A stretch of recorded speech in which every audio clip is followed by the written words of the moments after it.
এই যে পাট শাক, ওই বাড়িতে পাট শাকগুলো যে কিনেছিলাম সেগুলো আমি এভাবে জিপলক ব্যাগে ভরে ডিপ করে নিয়ে আসছি।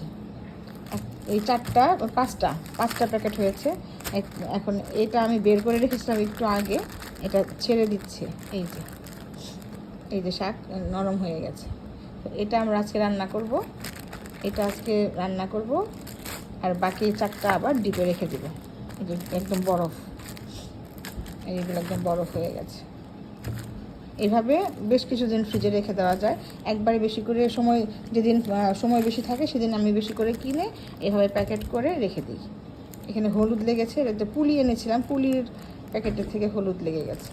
অসুবিধা নেই, এটা খাওয়া যাবে এমনিতে। প্যাকেটের উপরে হলুদ লেগেছে, ভেতরে না। আপনারাও চাইলে এভাবে, যাদের সময় স্বল্পতার জন্য আমরা শাক খেতে পারি না, তারা ছুটির দিন এভাবে রেডি করে রাখতে পারি, সারা সপ্তাহ ভরে খাবো।